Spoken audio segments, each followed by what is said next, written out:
Have you ever noticed that the person you can't forget isn't always your ex? Sometimes it's someone you never even dated. No relationship, no first kiss, no official ending. And somehow, years later, they're still living inside your head. You can move on from actual relationships. You can heal from real breakups.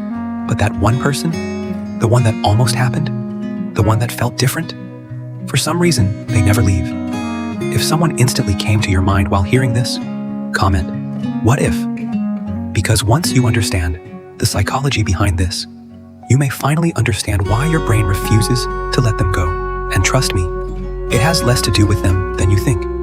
Here's the strange part. Most people believe they're missing a person, but often they're actually missing a possibility.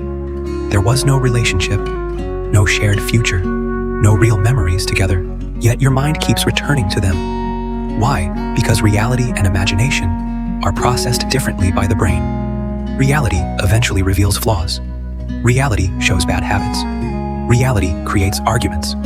Reality forces us to see people exactly as they are. But imagination never has to face reality. Imagination keeps people perfect forever. That's why sometimes the person you never dated becomes emotionally bigger than the people you actually loved. Think about it. Maybe it started with a few conversations. Maybe they made you laugh. Maybe they looked at you differently. Maybe there was chemistry. Maybe there was tension. Maybe both of you felt something, but nothing happened. Wrong timing, distance, fear, life circumstances, someone else, or maybe nobody ever made a move. And then one day, the story simply stopped. No ending, no closure, no answer, just silence. And that silence becomes the problem, because your brain hates unfinished stories. Psychologists call this the Zeigarnik effect. Simply put, your brain remembers unfinished emotional experiences more strongly than completed ones. That's why you can forget entire relationships, but still remember one conversation from years ago with someone you never had, because your brain keeps trying to finish the story. What if I said something? What if they liked me too? What if I wasn't scared? What if we actually tried? What if we would have been perfect together? Be honest. Have you ever replayed those questions in your head? Have you ever imagined different versions of the same story? Different endings? Different choices? Different outcomes? If you have, you're not weird. You're human. But here's where it gets deeper. Many people don't actually miss the person. They miss who they were around that person. Maybe you felt exciting. Maybe you felt attractive. Maybe you felt understood. Maybe for the first time in years, someone made you feel noticed. And when they disappeared, that version of you disappeared too. Now every memory feels emotional, not because they were perfect, but because of how they made you feel about yourself.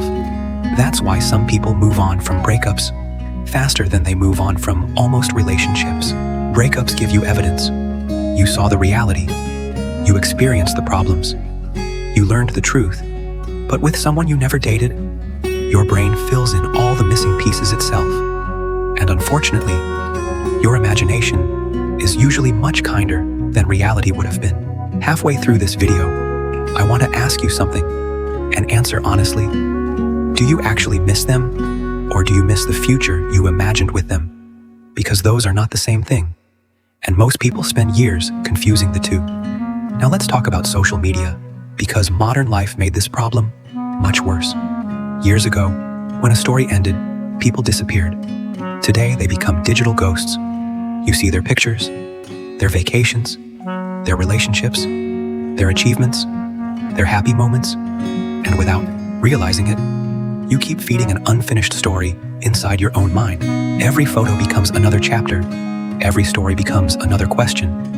Every update keeps the emotional door slightly open.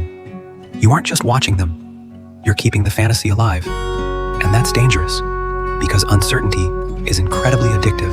In fact, your brain often becomes more obsessed with uncertain rewards than guaranteed ones. Think about a slot machine. People don't get addicted to winning. They get addicted to almost winning. The possibility keeps them playing. Your brain can treat certain people the exact same way. That person becomes an emotional jackpot that never fully happened. And because the answer never arrived, your brain keeps pulling the lever, keeps wondering, keeps hoping, keeps replaying, keeps imagining. years later, the story still feels unfinished. But here's the hard truth. The answer you're searching for is usually not hidden inside them. It's hidden inside you. Because healing begins when you stop asking, what could we have been? And start asking, why am I holding on to a story that never happened? That question changes everything, because eventually, you realize something important. They're not living in your heart anymore. They're living in your imagination. And imagination can keep people alive long after reality would have let them go. That's why closure isn't always something another person gives you. Sometimes closure is a decision. A decision to stop romanticizing the unknown. A decision to stop building a future around a memory. A decision to stop turning possibility into destiny. Because the truth is, you weren't attached to certainty. You were attached to potential, and potential is beautiful. Potential feels exciting. Potential feels magical. But potential cannot hold your hand. Potential cannot build a life with you. Potential cannot choose you. Potential cannot love you back, right? Real people can. So maybe it's time to stop looking backward at the person you never had and start paying attention to the people who are actually capable of choosing you today. Because the saddest relationships are not always the ones that end. Sometimes they're the ones that never even begin. And yet somehow, those are often the hardest ones to forget. Subscribe for more modern psychology videos. Because sometimes, the strongest emotional attachment isn't to a person you lost. It's to a story your mind never got to finish.